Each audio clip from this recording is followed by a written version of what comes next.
Hi, I'm Kim from Babes on the Run, and today I just want to take you through the teaching points of the squat. Now the squat is a fantastic exercise for the lower body. We're working all the muscles in the legs when we are squatting. Great for the bottom, the back side, fantastic for the hamstrings and the quadriceps as well, okay? And also for stabilising. And it's also the basis of a lot of the exercises that you do on the lower body. So, as always, you've got your tummy nice and tight, as though you're doing up a tight pair of jeans, and you're going to roll your shoulders back and down. Things to be thinking of are that your feet are hip width apart, and the knees are nice and soft. So from this position, once you're in your position, all you're going to do is sit yourself back like you're going to sit down on a chair. And you sit back, keep the upper body nice and tall.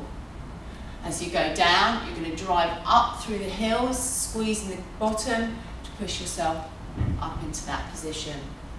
Okay, things to be thinking about is to check that your knees aren't tracking over your, are in line with your toes but not coming over your toes.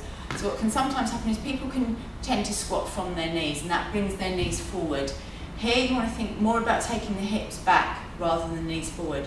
So from this position, tummy nice and tight, I'm going to squat down, I'm going to sit back into the move, squeeze my bottom and push myself up through the move. Once I'm comfortable with my range of motion there, if I want to take it further, I'm just going to have my shoulders back and down, my tummy nice and tight, and I can start sinking down a lot further into the move. So from here, I can sink down and squeezing up. And think of like sinking down, pulling myself down into the squat.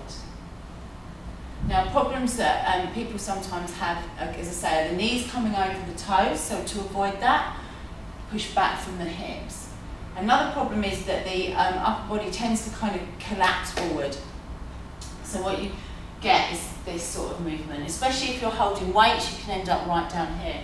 If you feel yourself doing that, to alleviate that, and to a good practicing point can be to start off doing your squats against a wall.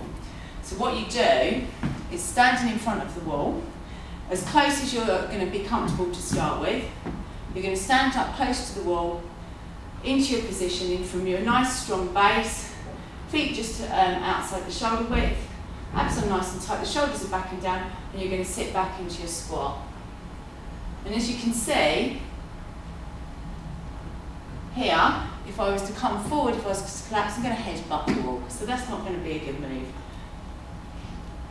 So I need to keep my chest up. The more used to it you get, the closer you can start to get to the wall. Once you're quite close and quite confident about being close to the wall, move away from the wall. Another teaching point when you're learning is if you want to put a seat behind you, have the chair behind you, then you know that when you're squatting down, you're looking to feel that chair and you're driving up. And eventually you're working to go down below parallel. But once you start, when you're just new to the move, just get into that position. The lower you go, the better. Okay guys, have a great workout. Enjoy your squats.